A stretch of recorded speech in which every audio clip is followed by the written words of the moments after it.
తిరుమల శ్రీవారి దర్శనం కోసం వచ్చే భక్తులకు రద్దు నోట్ల విషయంలో ఇబ్బందులు తలెత్తకుండా ఏర్పాట్లు చేశారు. గదుల కేటాయింపు కేంద్రాల వద్ద లడ్డూ ప్రసాదాలు అందించే కౌంటర్ల దగ్గర నగదు బదిలీ యంత్రాలను ఏర్పాటు చేశారు. డెబిట్ కార్డుల ద్వారా నగదు అందించేలా చర్యలు తీసుకున్నారు. తిరుమలలో యాత్రికులకు కల్పిస్తున్న సౌకర్యాలపై మరిన్ని వివరాలను మా ప్రతినిధి రుత్విక్ తిరుమల నుంచి అందిస్తారు.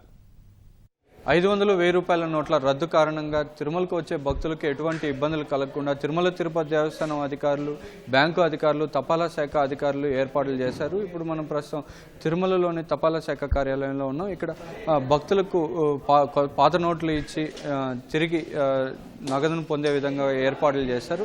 ఇక్కడ భక్తులకు కల్పిస్తున్న సౌకర్యాలను తపాలా శాఖ అధికారిని అడిగి తెలుసుకున్నాం. సార్, ఇప్పుడు భక్తులకు తిరుమలకు వచ్చే భక్తులకు పాత నోట్లు తీసుకొని కొత్త నోట్లు ఇవ్వడానికి కానీ చిల్లర ఇవ్వడానికి కానీ ఎటువంటి ఏర్పాట్లు చేశారు? ఓం నమో వెంకటేశాయ. ఇప్పుడు ఇక్కడ తీర్థయాత్రికులు చాలామంది ఇక్కడ తిరుమలకు వస్తూ ఉంటారు.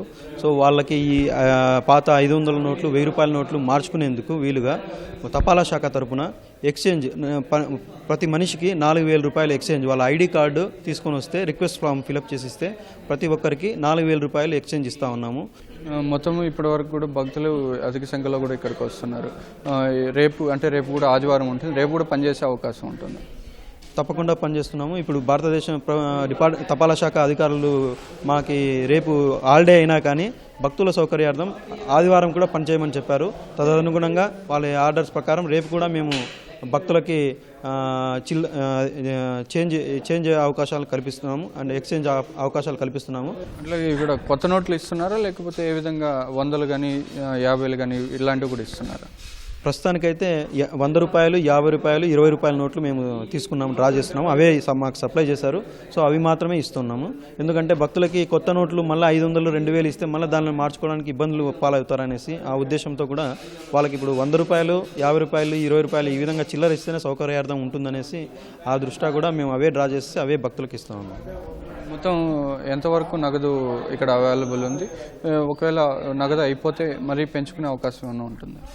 నగదు ఇప్పుడు ప్రస్తుతానికి మేము 6 లక్షలు, ఇప్పటి వరకు 6 లక్షల రూపాయలు పంచాము. ఇంకో 50 లక్షలకి మేము ఇండెంట్ పెట్టాము, వస్తుంది. ఇప్పుడు ప్రస్తుతానికి మళ్ళీ ఇంకొక 5 లక్షలు డ్రా చేస్తున్నాము. అవి కూడా ఈ రోజుకి మేము డిస్పోజ్ చేస్తాము. 50 లక్షలు ఈరోజు డ్రా చేసేసి రేపు తప్పకుండా అయిపోయేంత వరకు భక్తులు వాళ్ళు వచ్చేంత వరకు మేము వాళ్ళకి సేవలు అందించడానికి సిద్ధంగా ఉన్నాము. రాత్రి సమయాల్లో కూడా భక్తులు ఇక్కడ ఉంటారు. అంటే రాత్రి సమయాల్లో రావడం కానీ భక్తులు 24 గంటల పాటు కూడా ఇక్కడ భక్తుల సంచారం అనేది ఉంటుంది. అయితే మీరు రాత్రి సమయాల్లో ఏమైనా పనిచేసే అవకాశం ఉంటుంది? మా దగ్గర క్యాష్ ఉన్నంత వరకు ఎంతసేపు అయినా కానీ భక్తులకి అసౌకర్యం కలగకుండా మా దగ్గర క్యాష్ ఉన్నంత వరకు మేము పనిచేసి వాళ్ళకి సేవ చేయడానికి సిద్ధంగా ఉన్నాము. తిరుమలకు వచ్చే భక్తులు తపాలా శాఖ కార్యాలయానికి వచ్చే భక్తులకు ఏ సమయంలో వచ్చినా కూడా వాళ్ళకి భక్తులకు పాత నోట్లు తీసుకొని వాళ్ళకి కావాల్సిన నగదును ఇస్తామని చెప్పి అంటున్నారు. ఇక తిరుమలకు వచ్చే భక్తులకు ఎటువంటి ఇబ్బంది లేకుండా తిరుమల తిరుపతి దేవస్థానం బ్యాంక్ అధికారులు కూడా ఏర్పాటు చేశారు. మొత్తం తిరుమలలోని గదుల కేటాయింపు కేంద్రాల వద్ద, లడ్డూల కేంద్రాలు, వివిధ సేవలు అందించే ప్రాంతాల్లో కూడా ఈ స్వైపింగ్ మిషన్లు పెట్టి డెబిట్, క్రెడిట్ కార్డుల ద్వారా కూడా భక్తులు నగదును చెల్లించే విధంగా కూడా ఏర్పాట్లు చేశారు. ఇక బ్యాంక్ అధికారులు ఏటీఎంలు పనిచేయకపోవడంతో కూడా బ్యాంకులోనే స్వైపింగ్ మిషన్లు పెట్టి ఆయా శాఖ కార్యాలయాలకు వచ్చిన భక్తులకు 10,000 వరకు కూడా డబ్బులు తీసుకునే విధంగా కూడా ఏర్పాట్లు చేశారు. ఎటువంటి ఆలస్యం కూడా కాకుండా, ఎక్కువ సమయం వేచి ఉండే పని లేకుండా కూడా వెంటనే కూడా డబ్బులు పొందే విధంగా కూడా ఏర్పాట్లు చేశారు. ఇక ఈ సాయంత్రానికి కూడా పూర్తి స్థాయిలో కూడా తిరుమలలో ఉన్న ఏటీఎంలన్నీ కూడా పనిచేసే అవకాశం ఉంటాయని అధికారులు అంటున్నారు. తిరుమల నుంచి కెమెరామెన్ చంద్రశేఖర్తో రుత్విక్, ఈటీవీ న్యూస్.